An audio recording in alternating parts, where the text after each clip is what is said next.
Welcome to Daily Dreamer, the podcast that provides practical tips and insights to help you reach your biggest dreams.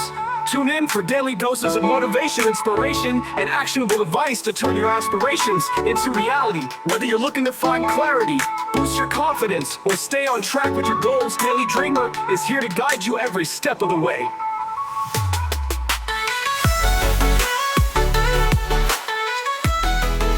All right, so you've given me like this huge collection of Alex Hormozi's insights, mainly from his conversation with Chris Williamson on YouTube. Right. So I'm ready for this deep dive. Let's do it. Yeah, this is going to be good. We're not just going to summarize. We're going to pull out the real key ideas that you can apply to your own life. Okay, awesome. Let's jump right in. Now, I know one of the things Hormozi talks about is death awareness. Yeah. And I got to be honest, when I first heard that, I was like, whoa, Yeah. This is going to be a little bit of a dark, deep dive. But the way he uses it is really interesting. It's interesting. Yeah, it's not morbid at all, really.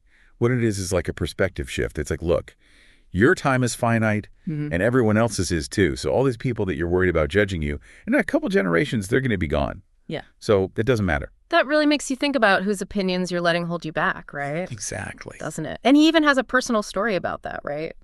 Something about moving across the country without telling his dad. Yeah, so he was terrified of his dad's disapproval. So what he did is he actually just moved and only told him after he moved. He was like states away. Wow. Yeah, and he attributes that to think about death. Yeah. Because it made him realize okay, my dad's not going to be around forever. And even if he's mad at me, it's not like some eternal thing. Wow. Okay. I can see how that kind of a mindset shift would be incredibly empowering. Yeah. And I feel like that ties in perfectly with his region beta paradox. Yeah. Which I think is one of his most brilliant ideas. Yeah, it's so relatable for anyone who's ever felt stuck. So the basic premise is you're way more likely to drive 2 miles than walk 1 mile. Right. Even though walking 1 mile is technically less distance. Right, because driving is just easier. Yeah, it's more comfortable. Yeah. So how does that apply to personal growth? Well, think about it. A lot of times we stay in these situations that are okay, but are not great. They're just comfortable.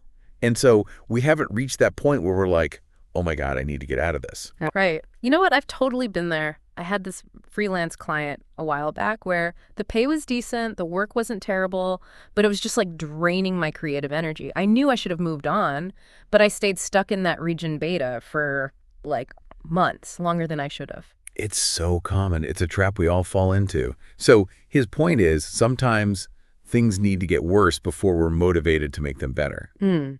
So that region beta needs to become so unbearable that you're like, all right, I'm out of here. Okay, so the takeaway here is really examine those areas of our lives where we might be settling for okay and ask ourselves, is this my region beta? Yeah. And if it is, maybe it's time to shake things up. Even if it's going to be uncomfortable in the short term. Because he has this great quote. He says, sometimes better things can feel worse than worse things. And it's because it lacks that urgency to change. Okay, so we talked about reframing our relationship with fear, with comfort.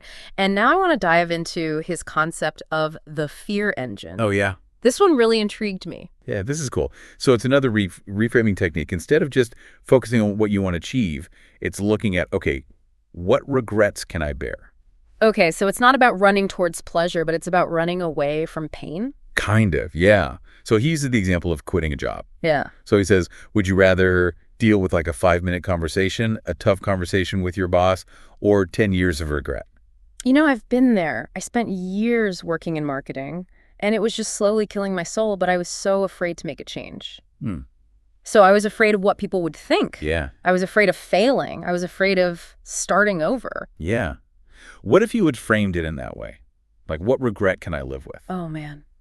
I wish I would have discovered this concept years ago. Yeah. It would save me so much heartache and wasted time. So the takeaway for our listeners is this. Next time you're facing a tough decision, don't just focus on what you want to gain, but also consider what you're willing to lose. Which regret can I live with? Yeah. That's powerful. That simple question can unlock so much courage and clarity. I love that. Okay, so we've talked about running away from pain, but Hormozi also has this unique perspective on pain's role in success. Yeah. He doesn't just tolerate it, he actually embraces it. Yeah, it's like alchemy, right? He's turning something negative into something valuable. But how does that work in practice? It's not like we should be going out like seeking out pain, are we? No, he's not saying to inflict suffering on yourself, but he is saying the most painful moments often lead to disproportionate gains. Think about it. When have you learned the most, grown the most, changed the most? Usually it's after some really tough experience. Yeah, you're right. For me, it was going through a really painful breakup Yeah. a few years ago. And at the time, it was devastating.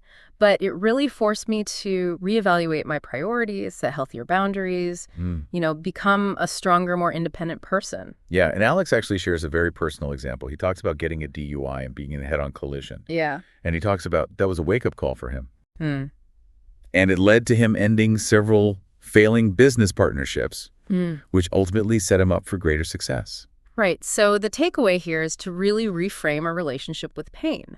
Instead of fearing it, maybe we should try to view it as an opportunity for growth and transformation. Like you said, even alchemy. Yeah. Alchemy. I love that. Now, I want to talk about his concept of anxiety cost and decision velocity. Okay. I feel like they're interconnected. Yeah. So anxiety cost is recognizing all that mental energy we waste agonizing over decisions we haven't made. Right. It's like having a million tabs open in your brain, right? Totally. Yeah, each unfinished task, each unanswered email, each lingering decision is taking up bandwidth. Yeah. That's where decision velocity comes in. So he says, let's speed up our decision making. So instead of saying, I'll decide by the end of the week, try the end of the day. That seems so simple. It is. But I can see how that would be incredibly effective. It's just about taking action and realizing that the longer you put it off, the higher the anxiety cost. You're paying this mental and emotional price. Right. So are you saying that we should rush into decisions? I mean, isn't there a risk of making impulsive choices? It's not about being reckless. Okay. It's about being decisive. Yeah. There's a difference between making a considered decision quickly Okay. and making a hasty decision. Okay, I see the distinction. So it's more about being mindful of that mental energy that we're expending on procrastination and indecision. Exactly. And you know what? The more decisions you make, the more data points you get, and the better you become at it. That makes a lot of sense. Yeah. So instead of viewing decisions as these big, monumental, stressful things, we can just look at them as opportunities for growth and learning. And the faster you make them, the faster you learn. I love that. Okay, now I want to talk about cynicism. Oh, yeah. Because Hormozi has some really interesting thoughts on cynicism being a barrier to success. He does, yeah. I tend to think of cynicism as kind of a defense mechanism, like a way to protect yourself from disappointment. It is. So I'm curious to hear his take. Yeah, he actually sees it that way, too. He thinks it's like a shield against the pain of failure. Okay. Because if you don't try, then you can't be disappointed. Right. Yeah. You're preemptively rejecting anything that might hurt, but at what cost? At the cost of success, right? Yeah. It's self-sabotage. It makes me think about all the times that I've talked myself out of pursuing something Yeah. because I was afraid of failing. Like all the times that I let that cynical voice dictate my choices. And we've all been there. Yeah. But what he wants you to do is challenge that. Is this really serving you, Yeah. or is it holding you back from your potential? That's powerful. That's a powerful question. It is. It makes you wonder how much we're limiting ourselves. And I feel like that leads perfectly into his ideas on happiness, Yes. what he calls the happiness fallacy. This is so relatable. So this is that thing where we attach our happiness to external achievements. Yeah. So we say things like, oh, when I get that promotion, then I'll be happy. Or when I lose 10 pounds, then I'll be happy. Or when I find the perfect partner, then I'll be happy. Yeah, it's like we're always chasing that elusive state of happiness. Yeah, instead of being present. Yeah. And so Alex challenges that. He's like, no, the joy is in the pursuit. He actually compares it to those intense training montages from the movie, Rocky. Okay. It's the struggle, the dedication, the process itself. Right. It's not about the destination. Right. It's about the journey. Exactly. It makes me think about flow state. Oh, yeah. When was the last time you were so engrossed in something, Yeah. you completely lost track of time? Where do you find that? That's a really good question to consider. Because I think when you are in flow state, Yeah, that's when you really do find the most joy and satisfaction. exactly. And Alex would say that's more likely to happen when you're doing something meaningful, something that's challenging, Right. that Yeah. pushes you. Okay, so we've got to find those activities that spark our passion, those goals that ignite our fear engine. Yes. And then fully immerse ourselves in that pursuit. Yes. Embrace the discomfort, the challenges along the way. Did I get that right? You nailed it. All right. Now, I want to talk about the power of specificity. Yes. Because Hormozi really emphasizes this.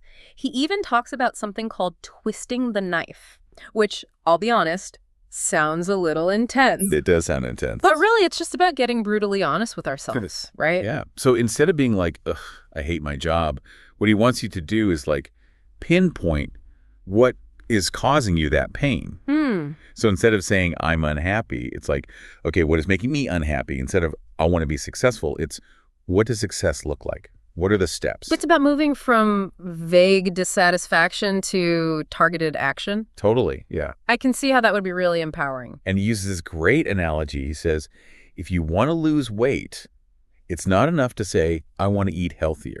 You've got to be like, okay, what are the specific foods Right. that are messing me up? Right. And how am I going to replace them with something better? So it's not enough to just have this general desire for change. Yeah. We've really got to get granular and break down our goals into actionable steps. And I think that's true even for our pain points, right? Yeah. So instead of just being like, I hate my job, you've got to be like, okay, what are the specific tasks? Yes. What are the people, the environments that are triggering those negative emotions? Exactly. And then you know where to focus your energy.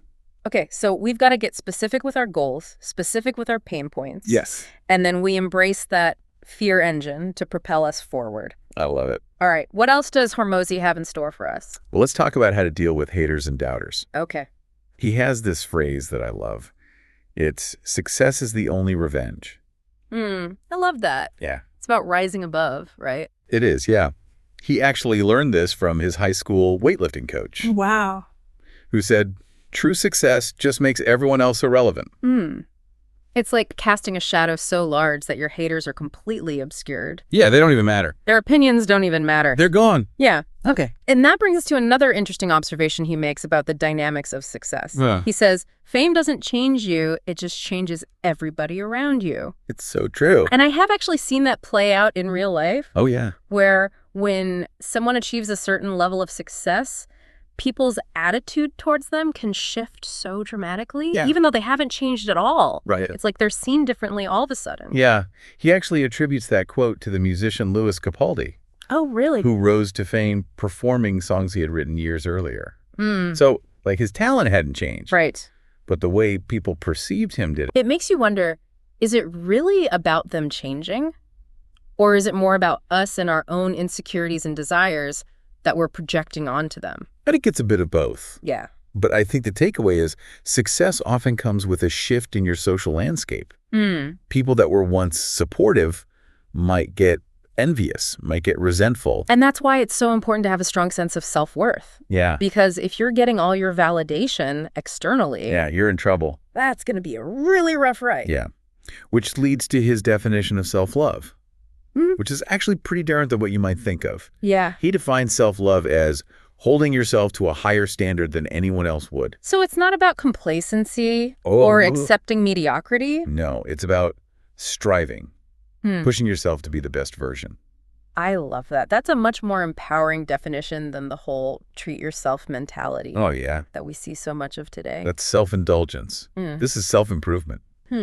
And that really ties in beautifully with his definition of intelligence, because he believes intelligence is not about inherent knowledge. It's about how quickly you learn and adapt. The rate of learning. And he has that red card analogy. Right. Every challenge, every mistake, every setback is a red card. And are you going to learn from that and change your behavior, or are you going to get slapped with it over and over again? It's looking at failures as data points. Totally. Right. Yeah. As feedback that can help us refine our approach and get closer to our goals. And the faster you learn from those red cards, Yeah. the faster you progress. Right. Man, we've covered a lot of ground here. We talked about reframing fear, embracing discomfort, the importance of specificity, the power of self-love, the true meaning of intelligence. I'm feeling energized. I'm feeling inspired. I know. And I'm ready to tackle some challenges. It's amazing how much wisdom we can get from just one conversation Yeah. with Alex Hormozi, right? And this is just the beginning. We're just getting started. There's so much more to explore. So stay tuned for part 2 of our deep dive, Yes. where we unpack even more of his thought-provoking insights. Welcome back to our deep dive into the mind of Alex Hormozi. I'm ready for more. So last time we left off, we were talking about self-love and its connection to like seeking validation from others. Right. He brings up this idea that like seeking approval from people who don't actually share your values can really erode your self-respect. And he tells this story about a family member who basically criticized his lifestyle and was basically like projecting their own unfulfilled dreams onto him. It's like you can't pour from an empty cup, right? If someone's constantly trying to tear you down, maybe they're the ones who are struggling with their own insecurities. Yeah, totally. It's Yeah. a good reminder to be mindful of where we seek validation. Yeah. Like if we're constantly looking to others for approval, Yeah. especially those who like don't really understand our vision or support our goals, Right. we really risk compromising our own path. And sometimes I think that disapproval, even for people that we care about, can actually be a sign that we're on the right track. Totally. Right. Yeah. He actually says that hatred can be an indicator of success. He's like,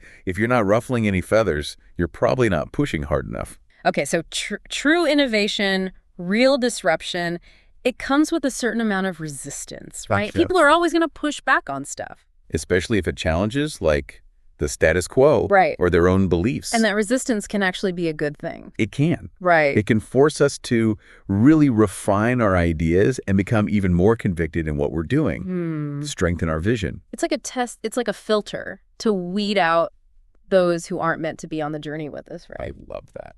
Okay, so let's shift gears a little bit. Yeah. Because Hormozi also has some really interesting perspectives on work. He does, yeah. Right. For a lot of people, work equals like pain, drudgery, something to be endured. But, I think for people who are really passionate about what they do, work becomes a source of fulfillment, even when it's challenging. Totally. Yeah. Yeah, he actually says that successful people have redefined work because they find so much joy in the process itself. Right. They're not chasing some external reward. No, they're intrinsically motivated. It all comes back to finding something that lights you up, right? Yes. Find your passion. Yeah, something that makes those long hours, the inevitable setbacks, worth it. He makes a great point. He talks about like how so many entrepreneurs, himself included, actually enjoy the hustle. Yeah. Like they enjoy the challenge of building something from scratch. It's not about avoiding work. It's about finding work that doesn't feel like work. And that's where that flow state comes in again, right? Totally. Wow. Yeah, like you lose yourself in it. Okay, so another point that Hormozi makes that I found really interesting Yeah. is that we should judge ourselves based on our actions, not just our thoughts, Yes. right? It's not enough to just think about being disciplined. We have to actually act on it. Exactly. Intentions are nice, but actions are the rent you pay for the life you want to live. Right. Aligning our behavior with our aspirations. Totally. And he says confront it. Like, just do the work. Right. Don't wait. Don't procrastinate. Don't wait for the perfect conditions, the perfect mood. Yeah. He talks about using a kitchen timer Okay. to actually track like his actual time on task versus like procrastination time. Right. Shining a light on those unconscious behaviors that we're all doing that are holding us back. Yeah, and sometimes just that awareness Yeah. is enough to change it. Right.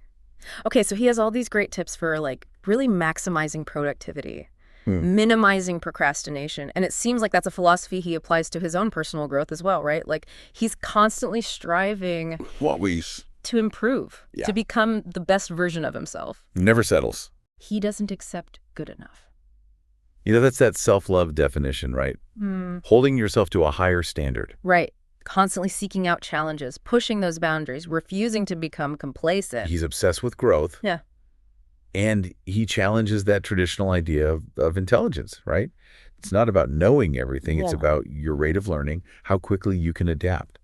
That red card analogy, again. Right. Every situation is a red card. Are you going to learn from it? Or are you going to make the same mistake again? And those who learn quickly, who can adapt to changing circumstances, they're the ones who ultimately thrive. It's like evolution, right? Now, he's also quick to point out there are no shortcuts Yeah. to true mastery, right? He has this quote that I love. He says, you are immune to shortcuts.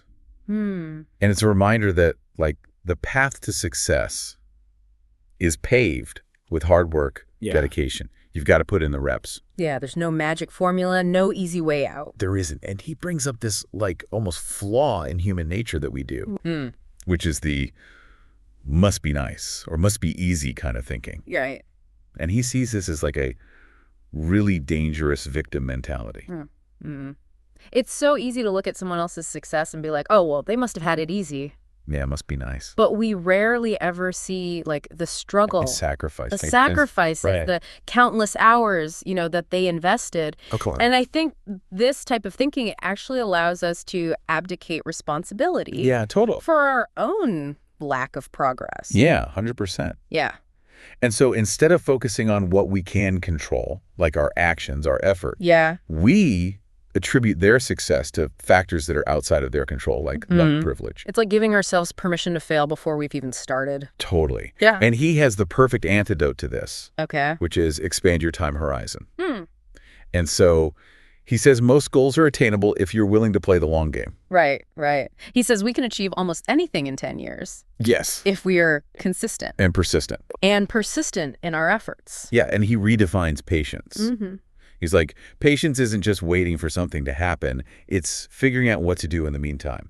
Okay, so it's not passive waiting. It's active engagement in the process. Yeah, like what actions can I take today that are going to move me closer to where I want to be in 10 years? And those actions may require us to step outside of our comfort zones, make choices that other people might not understand. Of course, yeah. Right? He's going to get pushback. And he talks about how as you start to achieve success, you might actually encounter more pushback from people who were previously supportive. Yeah, like making snide comments, questioning your motives. Or even trying to sabotage your efforts. Yeah, it happens all the time.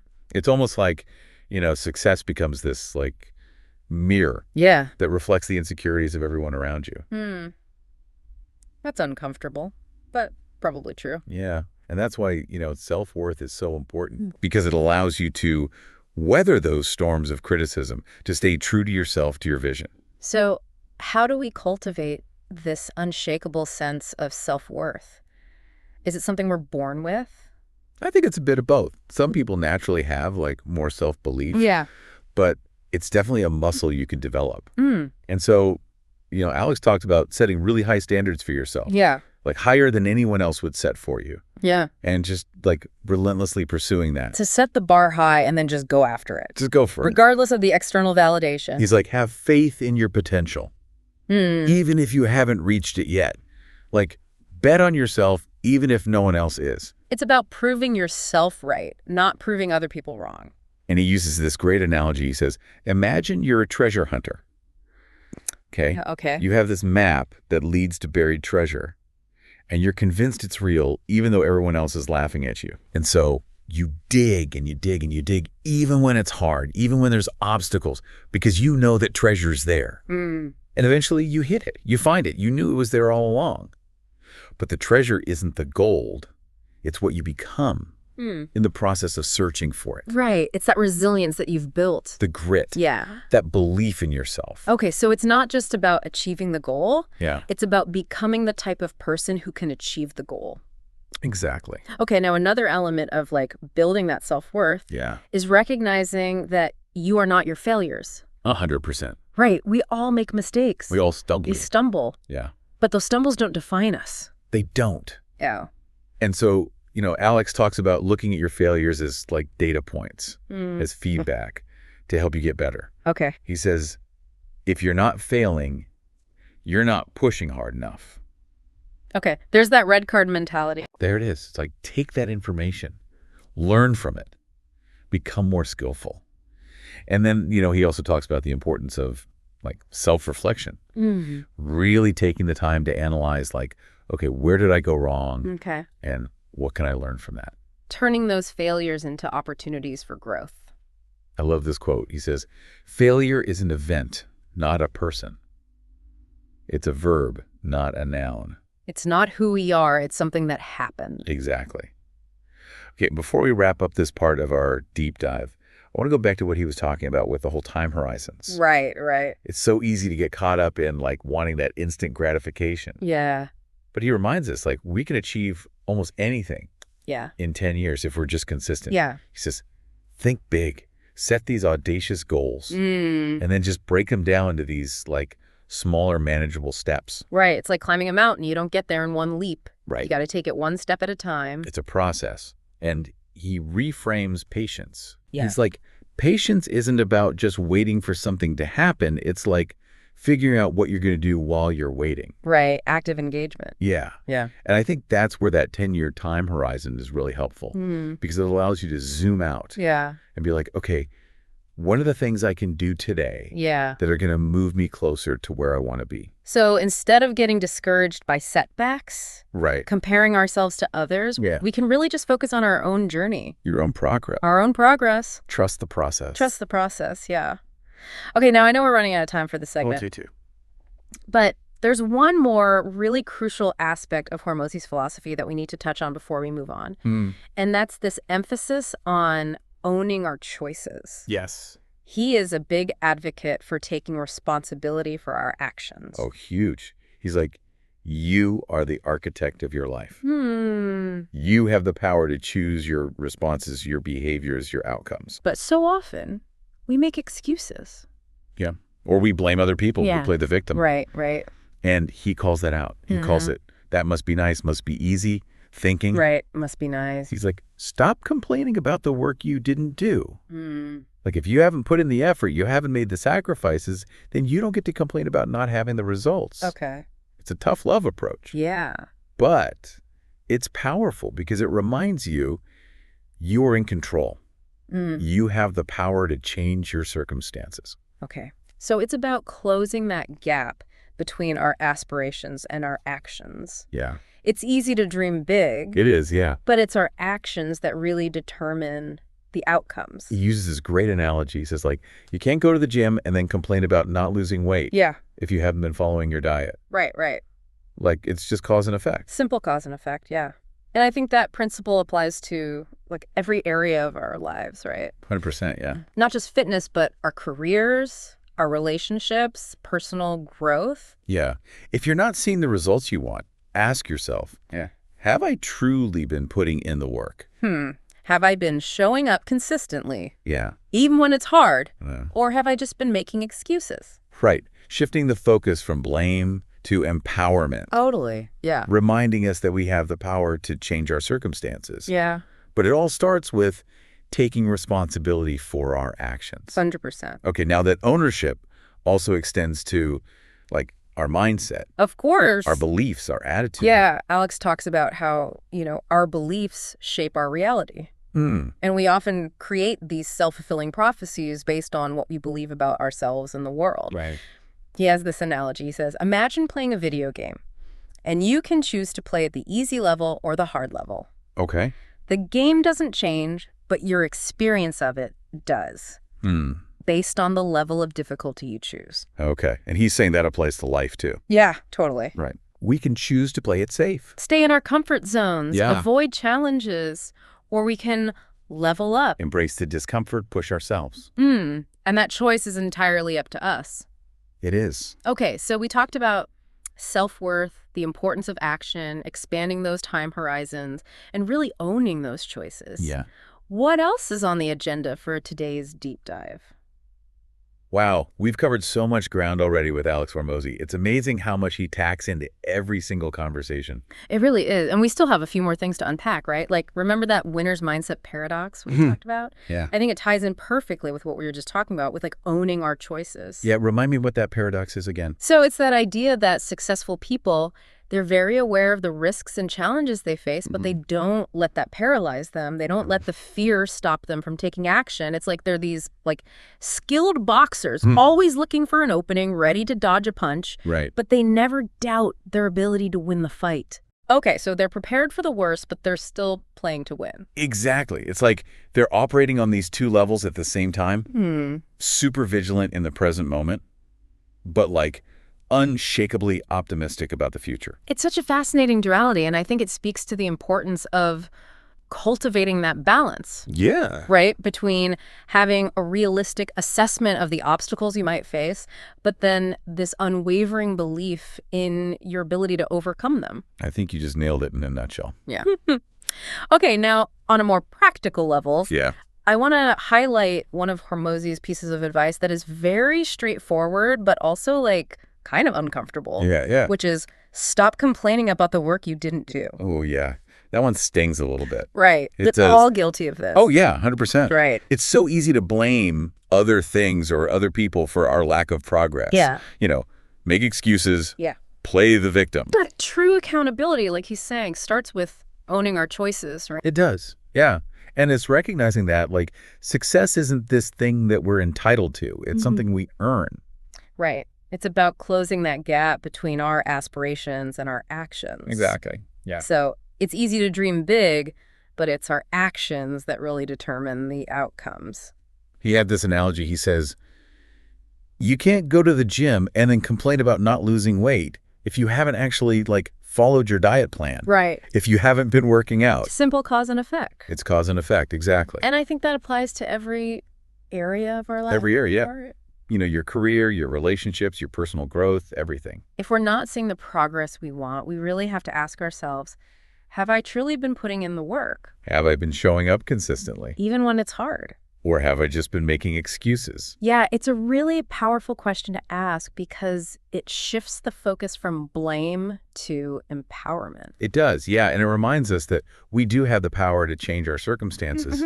But it starts with taking responsibility for our actions. And I think this really ties in with his emphasis on consistency. Like he always talks about that Charlie Munger quote. Right. The money is not made in the buy. It's not made in the sell. It's made in the wait. Sticking to the plan, trusting the process, and knowing that consistent effort over time is what leads to those remarkable results. He uses this analogy of like planting a seed. Okay. Like you can't plant a seed and expect to see a giant oak tree sprout up overnight, right? It takes time. Right. It takes patience and consistent nurturing for that seed to reach its full potential. So patience is key. It is, yeah. But not as a form of like passive waiting, but an active commitment to showing up even when we don't see immediate results. You got it.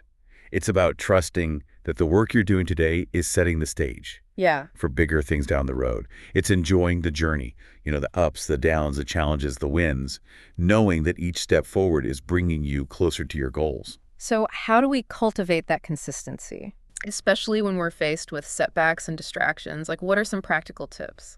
Well, Alex has a few things that he does. Yeah. One is he breaks down those like really big goals into smaller, like more manageable steps. Okay. He calls it chunking.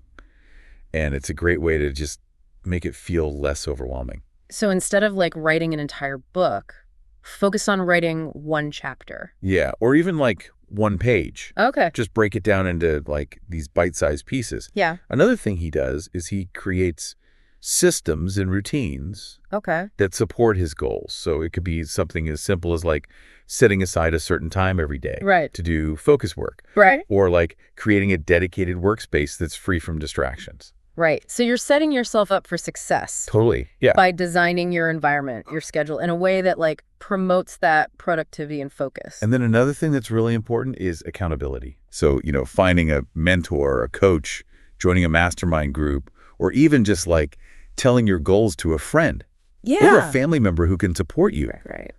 Check in on your progress. Keep you accountable. Okay. So leverage that social support system. Exactly. To stay on track. Yeah. And lastly, don't forget to celebrate the wins, even the small ones. Oh, yeah. It's easy to get so caught up in the pursuit of like the bigger goal that we forget to like acknowledge all the little wins along the way. Right. But celebrating those wins helps us stay motivated. Yeah. Reinforces that belief that we're actually capable of achieving great things. It's like giving ourselves a little pat on the back. Yes. Like acknowledging that we're moving in the right direction. Love it. Okay, so as we wrap up this deep dive into the wisdom of Alex Hormozi, I want to leave you with one final thought that really resonated with me. He said, the work works on you more than you work on it. That is so good. Right. It's like the process of striving towards something, the challenges that we overcome. Yeah. The lessons that we learn, they ultimately shape us more than like the achievement itself. It's like that saying, it's not the destination, it's the journey.